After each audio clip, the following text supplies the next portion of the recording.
अगर आप नाम में ही देखें दो बातें दिख जाएगी इसमें। झारखंड, यहाँ झार का मतलब क्या होता है, तो झार का मतलब ही वन होता है, और वनों का खंड क्या हो गया, झारखंड। एक और नाम इसका प्रचलित था झारखंड आंदोलन के समय, जी हाँ, वनांचल। इसके नाम से भी आपको समझ में आ रहा होगा कि ये क्या है, तो वनांचल और कुछ नहीं, वनों का अंचल ही वनांचल हुआ। तो इसका मतलब क्या हुआ, इसका मतलब ये हुआ कि झारखंड का जो नामकरण हुआ है यह इसकी समृद्ध वनस्पति या वनों के कारण ही पड़ा है। जी हाँ, चाहे झारखंड हो या इससे पहले वनांचल कहा जाता था। तो सीधी सी बात है कि वन या वनस्पति की अधिकता के कारण ही झारखंड का यह नामकरण हुआ है। लेकिन चलिए थोड़ा सा अधिकता की सच्चाई को भी जानते हैं, ठीक है। तो अधिकता की सच्चाई को जानने के लिए क्या करना होगा, जानना हमें ये होगा कि वन प्रतिशत क्या है, पहले क्या था, अभी की क्या स्थिति है, 2019 का रिपोर्ट की क्या स्थिति है, सारी बातें होगी। तो सबसे पहले क्यों नहीं देखें कि यह वन या वनस्पति होता क्या है ना। तो वन या वनस्पति क्या है, सामान्य शब्दों में क्या कहें तो जंगल झाड़ ही हो गया वन या वनस्पति, चाहे वो किसी भी तरह का हो, ठीक ना। लेकिन उसका डेफिनेशन क्या होता है, तो देखिए डेफिनेशन होता है कि वनस्पतियों का ऐसा समूह, ठीक है, जो प्राकृतिक परिस्थितियों में, वनस्पति का ऐसा समूह जो प्राकृतिक परिस्थिति में फलता फूलता हो। कैसे, तो बिना मानव हस्तक्षेप के, मतलब मानव हस्तक्षेप के बिना वनस्पतियों का ऐसा समूह जो फल फूल रहा है, वही वन या वनस्पति यानी फॉरेस्ट है, ठीक है।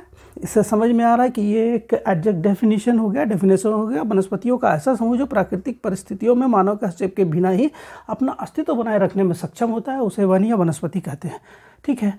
तो चलिए अभी बात हमने क्या किया, हमने ये किया कि झारखंड में जो वनों का नाम पड़ा झारखंड, यानी वनों का, झाड़ का अधिकता वाला खंड, वनांचल, वनों का अंचल, वनांचल। तो थोड़ा सा सच्चाई भी देख लेते हैं इसका।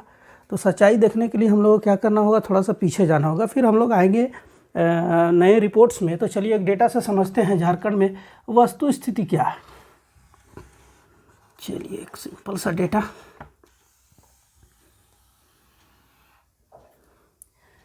ठीक है। इधर हम जो दिखाएंगे यह वनों का प्रतिशत दिखाएंगे, ठीक है, वनों का प्रतिशत। और इधर क्या दिखाएंगे, तो इधर चलिए, इधर जब बढ़ेंगे हम लोग, हाँ, तो इधर जो बढ़ेंगे तो ये वर्ष दिखाएंगे, ठीक है। चलिए मात्र चार बिंदु पर ही हम लोग तुलनात्मक रूप से देखेंगे इसको कि आखिर वास्तविकता है क्या। तो चलिए, तो सबसे पहले हम लोग क्या बात करते हैं कि देख लेते हैं, चलिए एक एवरेज मान लेते हैं 50% का हम लोग, ठीक है। चलिए 10, 20, 30, 40 और ये 50%, ठीक है। चलिए ये 50% हो गया। चलिए सबसे पहले क्या देखते हैं, तो सबसे पहले हम लोग देख लेते हैं, चलिए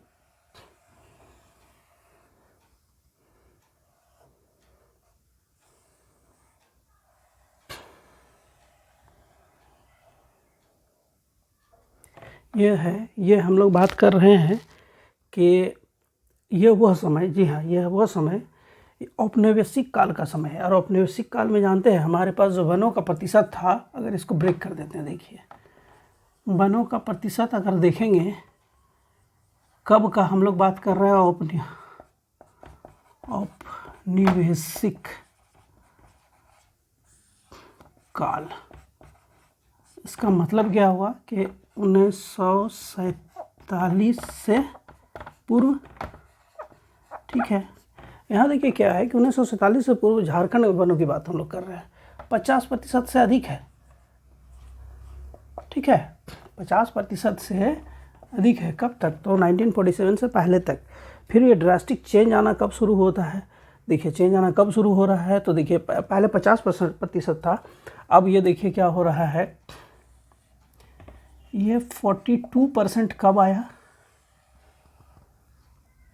ये डेटा आपको बहुत काम आएगा, अगर आप मेंस लिखते हैं तो आपके लिए रामबाण, ठीक है। 42%, तो 42% कब आया, तो देखिए ये 1947 से 1950 के बीच जो सर्वे हुई थी, उस समय का, उस समय भी हमारे पास क्या फॉरेस्ट की स्थिति थी, तो यह था 42%।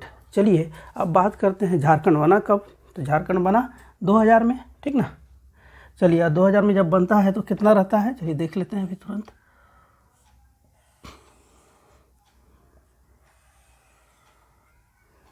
यह है 2000 क्या, तो 2000 में झारखंड बना, ठीक है। तो झारखंड बनने के समय तो यह था 28.40%, 40%, ठीक है। अब हमारे पास क्या बच गया, एक ही तो बच गया। जो नया रिपोर्ट आया है उसमें क्या है उसको देखना है, ठीक है ना। चलिए फट से देख लेते हैं। संतोषजनक बात बस यही है, 2019 का जो रिपोर्ट आया है मतलब अभी भी वही चल रहा है, ठीक है। और यह है 29.62%। ये डेटा आपको दिखा रहा है, देखिए कि वनों का झारखंड, जंगल झाड़ के लिए जाना जाने वाला झारखंड, वन वनस्पति के लिए जाने वाला झारखंड, जाने वाला झारखंड की स्थिति क्या हुई। तो देखिए जब 1947 से पहले 50% से अधिक थी, लेकिन जैसे जैसे हम आगे बढ़ रहे हैं देखिए कैसे कमी हो रही है। और ये देखिए, और 47 से 50 के बीच जो सर्वे हुई थी उसमें 42% में हम आ गए थे, जबकि झारखंड का जब गठन हुआ था तो ये 28.40% था। और फिर 2019 में जो वर्तमान फॉरेस्ट रिपोर्ट है अभी भी वही चल रहा है, एग्जिस्ट कर रहा है, और वह है 29.62%, ठीक है। ये दिखा रहा है हमारी सच्चाई। चलिए सच को और आगे बढ़ाते हैं, देखते हैं। है कटु सत्य लेकिन जानना जरूरी है। चलिए तो इसको हटाते हैं। इसके बाद हम लोग बात करेंगे कि जो राष्ट्रीय वन नीति बनी, तो राष्ट्रीय वन नीति में हम जानते हैं कि वनों का प्रतिशत क्या होना चाहिए, ठीक है। तो चलिए क्यों ना जान लें कि जो राष्ट्रीय वन नीति है यह 1998 में बनी। राष्ट्रीय वन नीति यह कब बनती है, तो यह बनी है 1988 में, ठीक है। इसके अनुसार क्या है कि आदर्श वन स्थिति कितना होना चाहिए, 33%। आदर्श वन स्थिति कितना होना चाहिए, 33%। जंगल के लिए जाने वाला राज्य हमारा क्या स्थिति है देख लीजिए, 29.62%। यही, हम तो आदर्श स्थिति के पास भी नहीं है, और नाम हमारा झारखंड है, बस नाम का ही झारखंड है। हम लोग अपने चीज़ को सहेज कर रखना हमें नहीं आता है, इसीलिए यह स्थिति है। तो अब देख रहे हैं वनों को, तो हम लोग को डिटेल्स में देखना होगा, वन या वनस्पति को डिटेल्स में देखना होगा। तो जैसे मैंने कहा था कि इंडिया और वर्ल्ड को भी लेकर चलेंगे, तो चलिए तेज़ी से सिर्फ ये देख लेते हैं कि वर्ल्ड में इसको कैसे बांटा जाता है। तो आप जानते हैं कि वर्ल्ड में कैसे बांटा जाता है, वर्ल्ड में ये जोन वाइज बांटा जाता है। जी हाँ, आप जानते हैं कि विषुवतरेखीय क्षेत्र में जो होता है उसे इक्वेटोरियल जोन में बांट कर किया जाता है। फिर जब विषुवत रेखा से उत्तर या दक्षिण ध्रुव की ओर जैसे जैसे आगे बढ़ते हैं तो वो सब ट्रॉपिकल जोन, जी हाँ, सब ट्रॉपिकल जोन कहा जाता है, उसे उपोष्ण कटिबंधीय।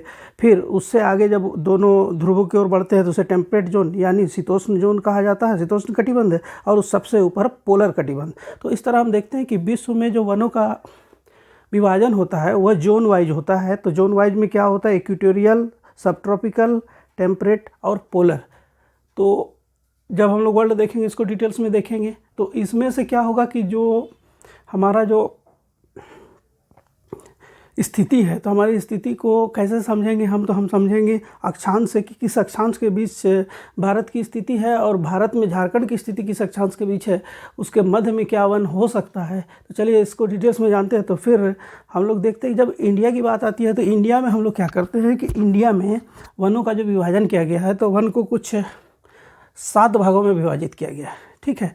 तो अब जानते हैं, इसमें इसको लिखना नहीं है, इसको हम लोग झारखंड इंडिया का डिटेल्स में देख लेंगे, लेकिन चलिए तेज़ी से बात कर लेते हैं। तो जो 7 होगा वो क्या है कि उष्ण कटिबंधीय सदाबहार वन, उष्ण कटिबंधीय पर्णपाती या पतझड़ वन, उष्ण कटिबंधीय कांटेदार वन, फिर आएगी बात समशीतोष्ण वन, मैंग्रोव वन, उपोष्ण वन और अल्पाइन वन। इसका मतलब 7 तरह के जो कैटेगरी के वनस्पति हैं, वो फॉरेस्ट है, वो इंडिया में पाए जाते हैं। लेकिन हमारा फोकस क्या है, तो हमारा फोकस है झारखंड। तो चलिए झारखंड को देखेंगे हम लोग कि झारखंड में कौन से वन कौन सा वन पाया जाता है और फिर वो कहाँ पाया जाता है, इसको भी हम लोग ध्यान से देखेंगे। तो चलिए देख लेते हैं सबसे पहले कि झारखंड में वनों को। तो झारखंड में जो वन है उसको पहले, ये झारखंड के लिए विभाजन है। अभी हमको जोन वाइज वर्ल्ड को हम लोगों ने देखा और फिर इंडिया में वनस्पति का 7 प्रकार को देखा। उसको डिटेल्स में हम लोग इंडिया और वर्ल्ड के समय देखेंगे, लेकिन यहाँ हम लोग बात कर रहे हैं झारखंड के वन को। तो इसको कैसे कैटेगराइज किया जा रहा है, इसको देखते हैं हम लोग। तो चलिए, जलवायु आधारित विभाजन, ठीक है, और एक प्रशासनिक विभाजन। संरक्षण करने के लिए इसका बहुत बड़ा रोल है। प्रशासनिक आधार पर, ठीक है। तो जलवायु आधारित जो है, तो जलवायु आधारित को हम लोग जो हमारे यहाँ झारखंड में पाया जाता है सिर्फ उसी को करेंगे। तो चलिए देख लेते हैं, तुरंत समझ में आ जाएगा कि जलवायु आधारित जो हमारे पास है वो क्या है। तो वह है उष्णकटिबंधीय शुष्क पर्णपाती वन, उष्णकटिबंधीय आर्द्र पर्णपाती वन, और फिर एक है आर्द्र प्रायद्वीपीय वन, जिसको सालवन कहा जाता है। चलिए देख लेते हैं। उष्ण कटिबंधीय, ठीक है, उष्ण कटिबंधीय में 2 कैटेगरी। चलिए देखिए इसको, ये उष्ण कटिबंधीय आर्द्र पर्णपाती का मतलब पतझड़, पर्णपाती या पतझड़ वन, उष्ण कटिबंधीय शुष्क पर्णपाती या पतझड़ वन, ठीक है। ये 2 हो गया उष्ण कटिबंधीय। अभी हम लोग किसके जलवायु आधारित कर रहे हैं, तो अब एक और बच गया। ये क्या है, तो ये है आर्द्र प्रायद्वीपीय। प्रायद्वीपीय तट का नज़दीक तो क्षेत्र है नहीं, लेकिन जो सबसे नज़दीकी क्षेत्र है समुद्र के आसपास का, जी हाँ, उन क्षेत्रों में ऐसा वन पाया जाता है। सब जानते हैं, पूर्वी सिंहभूम, पश्चिमी सिंहभूम हो गया, उधर साहेबगंज पाकुड़ हो गया। आर्द्र प्रायद्वीपीय, आर्द्र प्रायद्वीपीय वन हो गया, जिसे साल वन भी कहते हैं हम लोग। इसी को क्या कहते हैं हम लोग, मोस्ट इम्पोर्टेंट, साल वन। चलिए यहाँ यह समझ में आ रहा है कि साल वन जो है वो किस तरह का वन है। तो ये आर्द्र प्रायद्वीपीय वन है। और अभी हमने क्या देखा कि हमने देखा झारखंड में जलवायु के आधार पर वनस्पतियों का विभाजन। तो उष्ण कटिबंधीय, उस कटिबंधीय में आर्द्र पर्णपाती पतझड़ वन और शुष्क पर्णपाती पतझड़ वन। शुष्क पर्णपाती बहुत ही सूखा क्षेत्र, जैसे पलामू, गढ़वा वगैरह, वो डिटेल्स मैप में भी दिखाएंगे। जबकि आर्द्र पर्णपाती से झारखंड में, मतलब विशेषकर पहाड़ी क्षेत्रों में। जबकि आर्द्र प्रायद्वीपीय वन साल वन, आप जानते हैं, सारंडा साल वन एशिया में साल वनों का सबसे बड़ा झुंड, ठीक है। चलिए अब हम लोगों को क्या देखना है, तो हम लोगों को देखना है प्रशासनिक आधारित। तो प्रशासनिक आधारित आप जानते हैं कि इसको 3 भागों में विभाजित कर हम लोग देखते हैं। और ये 3 भाग क्या है, तो चलिए देख लेते हैं। तो 3 भागों का विभाजन है। सबसे पहले सुरक्षित, इसको प्रोटेक्टेड कहा जाता है। चलिए देखिए इसको,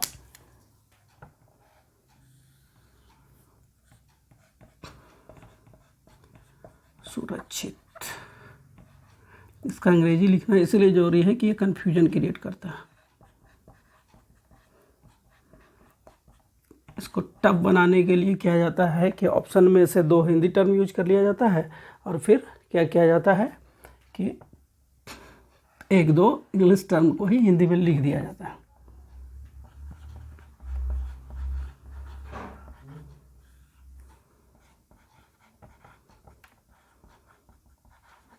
आरक्षित, रिजर्व्ड, और ये हो गया अवर्गीकृत।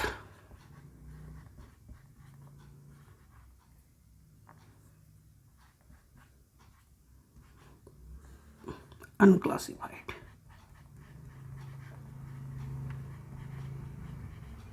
चलिए ठीक है। तो हमने अभी क्या देखा, हमने देखा कि झारखंड के वनों को हम लोगों ने जलवायु के आधार पर बांटा। तो उष्णकटिबंधीय आर्द्र पर्णपाती या पतझड़ वन, शुष्क पर्णपाती पतझड़ वन, आर्द्र प्रायद्वीपीय वन जिसे साल वन कहा जाता है। और फिर प्रशासनिक आधार पर जो विभाजन कर रहे हैं हम लोग, देखिए जो मोस्ट इंपॉर्टेंट है, जो बार बार पूछा जाता है वो क्या है, तो वह है सुरक्षित यानी प्रोटेक्टिव। ठीक है, प्रोटेक्टेड, इसके बाद आरक्षित यानी रिजर्व्ड, और अवर्गीकृत अनक्लासिफाइड। चलिए इसका परसेंटेज जानना ज़्यादा जरूरी है, और यह है कि सबसे ज़्यादा जो है सुरक्षित वन है 81.28%। 81.28%। ठीक है, ये क्या होगा, तो ये प्रोटेक्टेड हो गया। प्रोटेक्टेड में क्या है कि 81.28%। फिर बात करेंगे हम लोग रिजर्व यानी आरक्षित का, तो वह 18.58% है। यह है 18 मोस्ट इम्पॉर्टेंट है। ये सब तो बिल्कुल बार बार देखने से ध्यान में रहेगा, और ध्यान में रहेगा तो फिर समस्या नहीं होगी। हमेशा पूछा जाता है, हमेशा पूछा जाता है। तो यह अभी आपको दिख रहा है, झारखंड में जो वन या वनस्पति पाया जाता है उसको क्लासिफिकेशन कैसे किया जाता है, एक प्रशासनिक स्तर पर, और दूसरा जलवायु में मतलब ताप, वर्षा इत्यादि के आधार पर वनस्पति का विभाजन। वनों के विभाजन को चलिए तेजी से झारखंड के मैप में देख लेते हैं।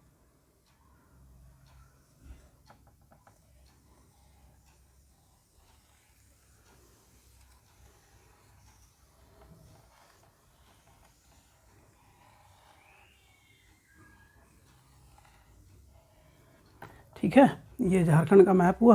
और चलिए इसमें तेज़ी से देख लेते हैं कि कौन सा वन कहाँ पाया जाता है। तो जलवायु के आधार पर जो हम लोगों ने विभाजन किया था, वो विभाजन उष्णकटिबंधीय क्या था, उष्णकटिबंधीय शुष्क पर्णपाती वन, उष्णकटिबंधीय आर्द्र पर्णपाती वन और आर्द्र प्रायद्वीपीय या साल वन। तो सबसे पहले चलिए देख लेते हैं, जो सबसे कम पाया जाता है वो आर्द्र प्रायद्वीपीय वन है। और आर्द्र प्रायद्वीपीय वन कहाँ पाया जाता है, तो चलिए देख लेते हैं। यह है संथाल परगना के पूर्वी भागों में पाया जाता है। ठीक है, फिर यह पूर्वी सिंहभूम और पश्चिमी सिंहभूम में पाया जाता है। ठीक है, पूर्वी सिंहभूम और पश्चिमी सिंहभूम में पाया जाता है। और इसी क्षेत्र में क्या है, सारंडा का वो विश्व प्रसिद्ध या एशिया प्रसिद्ध सालों का वन। ठीक है, और आप अभी देख रहे होंगे कि ये जो क्षेत्र है, इस वन क्षेत्र को हम लोग क्या बोल रहे हैं, तो हम लोग इसको बोल रहे हैं आर्द्र प्रायद्वीपीय वन। इसको बोल रहे हैं आर्द्र प्रायद्वीपीय वन या फिर सालवन। साल वृक्षों की अधिकता के कारण। ठीक है, तो ये देखिए प्रायद्वीपीय क्षेत्र मतलब हमारा कोई समुद्र तटीय क्षेत्र नहीं है राज्य का, लेकिन ये ऐसा क्षेत्र है जो समुद्र से सबसे नज़दीक है, इसीलिए वहाँ आर्द्र प्रायद्वीपीय वन का विकास हुआ। और इसी में है सारंडा का वो जंगल, घना जंगल, साल वृक्षों का जंगल, सारंडा वन। और सारंडा वन जो है वो किस जिला में है, तो यह पश्चिमी सिंहभूम में है। और पश्चिमी सिंहभूम का मुख्यालय चाईबासा, इसे भी याद रखना होगा। फिर देखेंगे हम लोग आगे कि उष्णकटिबंधीय शुष्क पर्णपाती वन। तो उष्णकटिबंधीय शुष्क पर्णपाती वन जो है वो ऐसे क्षेत्रों में विकसित हुआ है जहाँ की निरंतर मतलब वर्षा की कमी होती है, यदा कदा ही वर्षा होती है। तो ऐसे जो वन क्षेत्र है आप देखेंगे तो हमारा जो झारखंड है, तो झारखंड का जो उत्तरी भाग है, उत्तरी भाग में यही वन मिलता है। ठीक है, तो हमारे उत्तरी भाग में कौन सा वन मिल रहा है, तो उत्तरी भाग में चलिए इसी में लिख देते हैं उष्ण कटिबंधीय क्या शुष्क सूखा टाइप का पर्णपाती वन। मैप व्यू को आसानी से समझने के लिए उपयोग में लाया जाता है। बार बार जितना बार मैप से चीज़ों को देखेंगे उतनी सहजता से होगा। फिर आपको इसमें डिफ़िकल्ट प्रश्न भी अगर पूछे जाएंगे, जिला भी पूछ दिया जाए, तो आपके दिमाग में रहेगा कि उत्तर क्षेत्र में है, और आप जिला का ऑप्शन अगर देखेंगे तो उसमें आप जिला छाट सकते हैं कि ये झारखंड के दक्षिण में है कि पूर्व में है, पश्चिम में है। तो इस तरह आप उसको छाट कर निकाल सकते हैं। तो ऑप्शन से आपको आसानी से ये पता चल जाता है कि यह वन क्षेत्र कहाँ है। इसलिए मैं हमेशा प्रयास करता हूं कि मैप के माध्यम से ही चीज़ों को समझाया जाए। तो चलिए अभी हम लोगों ने देख लिया आर्द्र प्रायद्वीपीय वन या साल वन को, और फिर देखा हमने उष्णकटिबंधीय शुष्क पर्णपाती वन को। अब चलिए वो क्षेत्र बच गया है झारखंड का जहाँ की वर्षा भी होती है, और इसीलिए यहाँ के वनों में क्या है कि आर्द्रता भी है, मैंने आर्द्र क्षेत्र है, इसलिए यहाँ के वन थोड़ा सा इस क्षेत्र की तुलना में ज़्यादा हरा भरा सा दिखाई पड़ता है। चलिए, ये जो पूरा क्षेत्र है देख लीजिए, उष्ण कटिबंधीय आर्द्र पर्णपाती वन। देखिए, एक बात तो तय है कि हमारे यहाँ पर्णपाती ही वन मिलता है, यानी पतझड़ वाला वन ही मिलता है, लेकिन उसमें भी दो कैटेगरी, एक सूखा पूरी तरह से पतझड़ मतलब साफ, और दूसरा जिसमें कहीं कहीं हरियाली भी दिख जाती है, तो यह आर्द्र पर्णपाती वन का क्षेत्र हो गया। तो इस तरह हम देख रहे हैं कि जलवायु के आधार पर जो वनों का विभाजन झारखंड में हुआ है, तो इसका मैप व्यू में समझ में आ जा रहा है कि ये देखिए, जो उत्तर का पठारी क्षेत्र है, ज़्यादातर पहाड़ी क्षेत्र है, वहाँ उष्णकटिबंधीय शुष्क पर्णपाती वन, जबकि मध्य और पश्चिम क्षेत्र में उष्णकटिबंधीय आर्द्र पर्णपाती वन, जबकि समुद्र से नज़दीकी क्षेत्रों में क्या है, तो वहाँ है आर्द्र प्रायद्वीपीय वन। और इस तरह यह दिख रहा है कि झारखंड में वनस्पति का विभाजन कैसे हुआ। झारखंड में वन से जुड़े फैक्टों को चलिए अब देख लेते हैं। अब तक हम लोगों ने डिटेल्स में इसको हमने देख लिया वन वनस्पति की स्थिति को, तो चलिए क्यों ना फैक्ट्स की बात करें जो सीधे सीधे ऐसे प्रश्न पूछे जाते हैं। तो आप जानते हैं जो वन रिपोर्ट 2019 में आया था वो अभी भी एग्जिस्ट कर रहा है, और इस वन रिपोर्ट के आधार पर ही इन फैक्ट्सों की बात होगी। तो अब चलिए बात कर लेते हैं कि हमारे यहाँ जो 2019 का जो रिपोर्ट आया था, फॉरेस्ट रिपोर्ट, उसमें क्या था। तो हमारे पास जो वनों का प्रतिशत था वह क्या था, तो 29.62%। सारा फैक्ट्स की बात करें 29.62%, और अगर क्षेत्रफल की बात करें तो यह 23,611.41 स्क्वायर किलोमीटर में, 23,611.41 वर्ग किलोमीटर में फैला हुआ। ठीक है, ये 2019 रिपोर्ट किसका, तो झारखंड की बात कर रहे हैं हम लोग। ठीक है, तो 29.62%, उसमें क्षेत्रफल के हिसाब से ये हो गया। देखिए, ये सब सीधे सीधे प्रश्न है। ठीक है, चलिए अब बात कर लेते हैं। तो जो फॉरेस्ट का परसेंटेज था, ठीक है, तो अब इसके आधार पर क्या हुआ कि झारखंड का पूरे इंडिया में जो रैंक है वह 12वां, झारखंड क्या, तो 12वां राज्य, 12th स्टेट परसेंटेज के हिसाब से क्या है, 12th स्टेट। ठीक है, और फिर चलिए इससे और एक प्रश्न निकलता है, और ये प्रश्न यह निकलता है कि आदिवासी बहुल जो राज्य है उसमें वनों का प्रतिशत के हिसाब से हमारा पोजीशन क्या है झारखंड का, तो 7वां है। ये सारे प्रश्न काफ़ी इंपॉर्टेंट है, इसलिए जानना जरूरी है। हम लोग बात कर रहे हैं फॉरेस्ट रिपोर्ट 2019 जो अभी भी एग्जिस्ट कर रहा है। ठीक है, चलिए फिर अब आगे बढ़ते हैं। तो चलिए क्यों ना देख लेते हैं कि क्षेत्रफल के हिसाब से हमारे पास जो सबसे बड़ा ज़िला है वह कौन सा है, फिर सबसे छोटा ज़िला क्षेत्रफल के अनुसार कौन सा होगा। तो चलिए देख लेते हैं तेज़ी से। तो चलिए क्षेत्रफल के हिसाब से जो सबसे बड़ा ज़िला है, चलिए आप समझ रहे होंगे कि मैं किस ज़िला की बात कर रहा हूँ।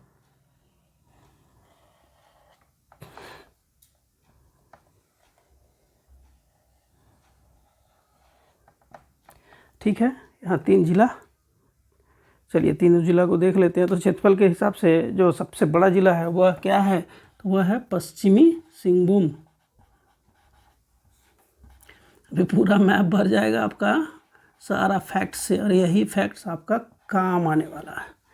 क्षेत्रफल के हिसाब से सबसे ज़्यादा कहाँ हो गया, तो यह हो गया पश्चिमी सिंहभूम, दूसरा लातेहार, और जो तीसरा है वह है चतरा।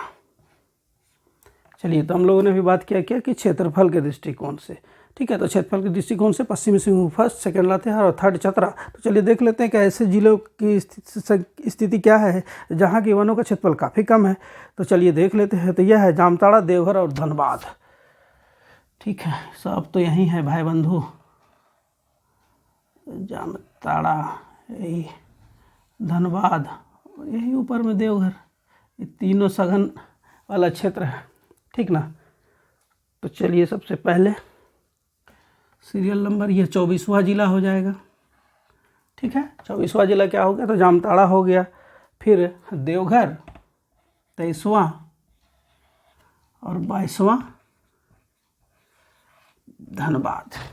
चलिए इसको लिख लिया जाए ना, ये हो गया जामताड़ा, ये हो गया धनबाद, और ये हो गया देवघर। ठीक है, तो यहाँ हमको क्या मिल गया, क्षेत्रफल के हिसाब से सबसे ज़्यादा क्षेत्रफल वाला में क्या हो गया, पहला पश्चिमी सिंहभूम, दूसरा लातेहार, तीसरा चतरा। तो सबसे कम में क्या होगा, चलिए रिवर्स चलते हैं। 24वां जिला जामताड़ा, 23वां देवघर और 22वां धनबाद। अब जब क्षेत्रफल की कर लिए बात, तो चलिए क्यों ना बात करते हैं वनों के प्रतिशत के हिसाब से जिला की स्थिति। तो सबसे ज़्यादा वन प्रतिशत वाला जिला क्या है, चलिए इसको दूसरे कलर से लिखेंगे। तो सबसे ज़्यादा वन प्रतिशत जो है वह है लातेहार में। ये क्या है, वनों का प्रतिशत। चलिए इस कलर को यूज करते हैं, वनों का प्रतिशत। ठीक है, इसके हिसाब से पहला जिला क्या होगा, लातेहार। वन प्रतिशत के हिसाब से बात कर रहे हैं। ठीक है, लातेहार। फिर दूसरा जिला क्या है, तो चतरा, और तीसरा है पश्चिमी सिंहभूम। वन प्रतिशत के हिसाब से क्या हो गया, तो चलिए लिख लेते हैं यहाँ तेजी से, लातेहार ताकि गलती ना हो, दूसरा चतरा और तीसरा पश्चिमी सिंहभूम। चलिए हो गया। तो जब वन प्रतिशत के हिसाब से पहला, दूसरा, तीसरा देखें, तो चलिए देखते हैं ना कि फिर अंत में किसकी स्थिति है। तो फिर वही बात आएगी कि 24, 23 और 22 की क्या स्थिति है। तो अगर देखेंगे तो बिल्कुल वही स्थिति है जो क्षेत्रफल के हिसाब से, जहाँ क्षेत्रफल कम होने का प्रतिशत स्वाभाविक रूप से कम होगा, तो क्षेत्र प्रतिशत के हिसाब से भी बिल्कुल वही स्थिति है कि 24वां नंबर जामताड़ा, 23वां देवघर और 22वां धनबाद। ठीक है, समझ गए। तो चलिए यहाँ लिख लेते हैं डॉट डॉट। चलिए 22, 23 और 24, तो 22, 23 और 24, तो 22वां हो गया धनबाद। ठीक है, 23वां हो गया देवघर और 24वां जामताड़ा। देखिए ये डिस्ट्रिक्ट वाइज हो रहा है। डिस्ट्रिक्ट वाइज वनों का प्रतिशत के हिसाब से सबसे ज़्यादा किसके पास हो गया, तो चलिए देख लीजिए, लातेहार, दूसरा चतरा और तीसरा पश्चिमी सिंहभूम। और सबसे कम किसके पास हो गया, तो 24वां जामताड़ा, 23वां देवघर और 22वां धनबाद। चलिए अब बात करते हैं कि जो वनों को प्रशासनिक रूप से विभाजित किया गया था। जी हाँ, विभाजित किया गया था ना, प्रोटेक्टेड, रिजर्व्ड और अनक्लासिफाइड। तो बात करते हैं प्रोटेक्टेड यानी सुरक्षित वन। तो सुरक्षित वन जो है, प्रोटेक्टेड वन, वो सबसे ज़्यादा कहाँ है, तो वह हजारीबाग में। देखिए हजारीबाग का क्षेत्र, चलिए मान लीजिए यहाँ क्या हो गया कि प्रोटेक्टेड वन सबसे ज़्यादा, प्रोटेक्टेड वन कहाँ ज़्यादा है, सबसे ज़्यादा, तो हजारीबाग। ठीक है, हजारीबाग प्रोटेक्टेड वन सबसे ज़्यादा कहाँ हो गया, तो हजारीबाग हो गया। और रिजर्व्ड फॉरेस्ट जो है वह कहाँ है, रिजर्व आरक्षित, रिजर्व समझ गए होंगे किस ज़िला में। तो रिजर्व्ड जो है वो कहाँ है, तो यह पश्चिमी सिंहभूम में है। तो प्रशासनिक विभाजन जो हम लोगों ने किया था उसमें रिजर्व्ड हमारे पास कितना था, तो 81.28%, जबकि रिजर्व्ड हमारे पास था 18.58%, प्रोटेक्टेड था 81.28% और अनक्लासिफाइड 0.14%। उसमें से हम बात कर रहे हैं प्रोटेक्टेड की, तो सबसे ज़्यादा जो प्रोटेक्टेड है वो हजारीबाग में है, जबकि सबसे ज़्यादा जो रिजर्व्ड है वो पश्चिमी सिंहभूम में है। अब तक आपने देख लिया झारखंड में वनों की स्थिति, और जहाँ तक मुझे उम्मीद है कि इससे बाहर कोई भी प्रश्न किसी भी परीक्षा में झारखंड में नहीं पूछे जा सकते हैं, क्योंकि सभी पहलुओं को इसमें शामिल कर लिया गया है। तो चलिए एक फैक्ट्स की बात कर ले, तो आप वन महोत्सव या नदी महोत्सव के बारे में सुने होंगे। वन महोत्सव मनाया जाता है, नदी महोत्सव। नदी महोत्सव के बारे में इसलिए मैं बता रहा हूँ कि एक राष्ट्रीय रिकॉर्ड बना था। ये राष्ट्रीय रिकॉर्ड बना था 2 जुलाई 2018 को। ठीक है, तो 2 जुलाई 2018 को क्या हुआ था, चलिए देख, तुरंत सब डेट याद रखना है। 2 जुलाई 2018 को क्या हुआ था, तो नदी महोत्सव मनाया गया था। नदी महोत्सव में 24 जिला के 24 नदियों को चुना गया, और 24 नदियों के 140 किलोमीटर तटों पर 9 लाख पौधा लगाया गया था एक दिन में। ठीक है, ये जो रिकॉर्ड बना था ये बना था 2 जुलाई 2018 को। 24 जिला के 24 नदियों के 140 किलोमीटर लंबे तट पर 9 लाख पौधे लगाए गए थे। जी हाँ, यह एक रिकॉर्ड है, ये जानना जरूरी था इसलिए मैंने बता दिया। फिर जब वनों की बात कर रहे हैं तो क्यों ना जान लें कि हमारा जो राष्ट्रीय वृक्ष है वो क्या है, राजकीय वृक्ष, सॉरी राष्ट्रीय नहीं राजकीय वृक्ष है, क्योंकि राज्य की बात करें तो राजकीय वृक्ष जो है वह हमारा साल है। जी हाँ, आप जानते हैं साल है, और साल का जो वैज्ञानिक नाम है वो जानना जरूरी है क्योंकि यह पूछ सकता है। तो चलिए, साल का जो वैज्ञानिक नाम है वह है सोहरिया रोबुस्टा। क्या नाम है? साल, हमारा राजकीय वृक्ष, और इसका नाम है सोहरिया रोबुस्टा।